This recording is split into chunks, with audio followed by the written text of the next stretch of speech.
દાહોદ નગરપાલિકામાં હવે વહીવટદારનું શાસન. મલિન દવે ફૂલ એક્શન મોડમાં. દાહોદના રસ્તાઓ થશે ચોખ્ખા ચણાક અને ટ્રાફિક મુક્ત. વહીવટદાર મલિન દવેએ દુકાનદારો અને લારી ગલ્લાવાળાઓને ટ્રાફિક અને સ્વચ્છતા મુદ્દે અપીલ કરી. દાહોદ નગરપાલિકામાં 5 વર્ષનો શાસનકાળ પૂર્ણ થતાની સાથે જ લોકશાહીના જનપ્રતિનિધિઓની વિદાય થઈ અને કમાન સોંપાઈ છે વહીવટદારના હાથમાં. દાહોદના પ્રાંત અધિકારી મલિન દવેએ વહીવટદાર તરીકેનો ચાર્જ સંભાળતાની સાથે જ એક્શન મોડ ધારણ કર્યો છે. ખુરશી પર બેસતાની સાથે જ વહીવટદાર સાહેબનો પહેલો ટાર્ગેટ છે શહેરની ગંદકી, ટ્રાફિકની સમસ્યા તેમજ નાગરિકોના સ્વાસ્થ્ય પ્રત્યે. દાહોદ સ્માર્ટ સિટીના ફૂટપાથ અને રસ્તાઓ પર જેમ કે લારી ગલ્લા કે પાથરણા પાથરી દીધા છે તેમના માટે દબાણો હટાવી લેવા અપીલ કરી છે. વહીવટદાર મલિન દવેએ સ્પષ્ટ શબ્દોમાં અપીલ કરી છે કે રસ્તા પરના દબાણો સ્વેચ્છાએ હટાવી લો. દુકાનદારો પોતાની દુકાનની બહાર રાખેલો સામાન અને બોર્ડ અંદર લઈ લેજો. જો તમે રસ્તો ખુલ્લો નહીં કરો તો પાલિકાનો બુલડોઝર અને દંડ બંને તૈયાર રાખજો તેમ તેમણે જણાવ્યું હતું. મારું શહેર ગંદુ શહેર એ હવે નહીં ચાલે. દુકાનની બહાર કચરો દેખાયો તો સમજી લેજો કે ખિસ્સો ખાલી થવાનું છે. ખાસ કરીને પ્રતિબંધિત પ્લાસ્ટિક ઉપર પણ ભાર મૂકવામાં આવ્યો છે, જેમાં 120 માઇક્રોનથી ઓછું પ્લાસ્ટિક વાપરનારા કે વેચનારા વેપારીઓ સામે પણ લાલાંક કરવામાં આવી છે. ખાણીપીણીની લારીઓ, હોટલ, રેસ્ટોરન્ટ કે પછી પાણીપુરી, ચાઇનીઝ, નોનવેજની લારીઓ લોકોના સ્વાસ્થ્ય સાથે ચેડા કરનારાઓનું હવે આવી બનવાનું છે. આકસ્મિક ચેકિંગ ગમે ત્યારે ત્રાટકશે.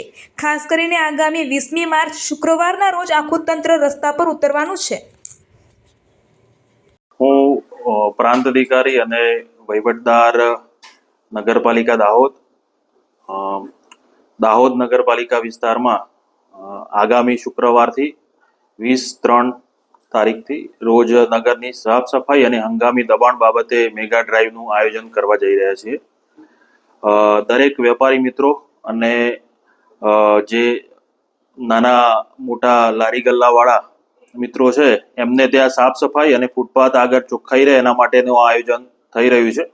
કોઈ પણ પ્રકારની ચીજ વસ્તુઓ, વાહન કે બોર્ડ વગેરે મૂકીને જે પ્રકારનું ફૂટપાથ ઉપર દબાણ થાય છે એ ના થાય એના માટેના ડ્રાઈવનું આયોજન છે. સાથે સાથે દરેક દુકાન આગળ કચરાના યોગ્ય નિકાલ માટે કચરા પેટી, ટોપલી ફરજિયાત રાખવા માટેની પણ સૂચન કરવામાં આવશે.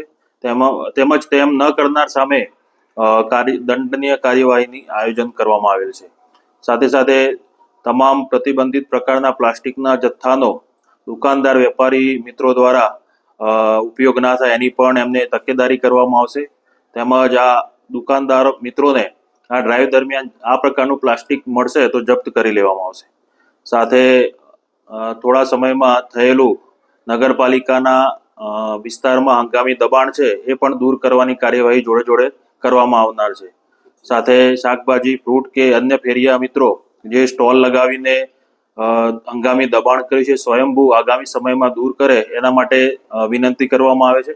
હંગામી પાર્કિંગ બાબતે નગરમાં અનધિકૃત વાહન પાર્કિંગ થાય છે તો એ ના થાય એના માટે વિનંતી અત્રેથી કરવામાં આવે છે. નહીં તો આ બાબત ધ્યાન ઉપર આવશે તો ડ્રાઈવ દરમિયાન એમની સામે દંડનીય કાર્યવાહી કરવામાં આવશે.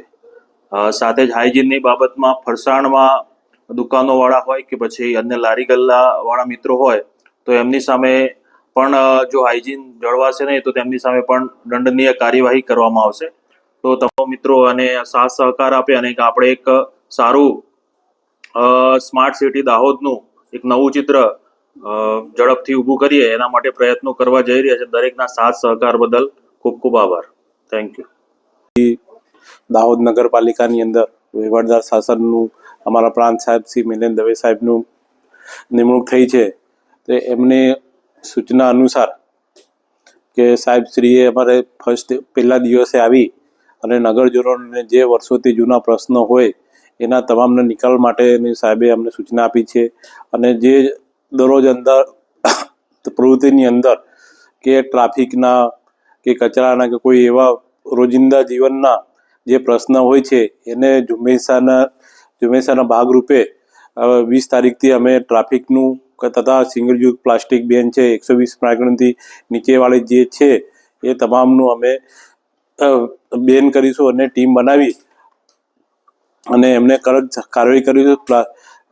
SWM 2016 નિયમ હેઠળ બાયલોજ હેઠળ એમની અમે દંડની પગલાં લઈશું તથા જે દુકાનદારો શ્રીઓએ કે વધારે ઉપર જુગાડ કરી નાખ્યા હોય એમને પણ અમે દબાણમાંથી હટાવીશું. તો બીજા નાના પ્રશ્નો છે એ પણ નગરજનો તરફથી વહીવટદાર સાહેબને મળશે તેનો તાત્કાલિક નિકાલ લાવીશું.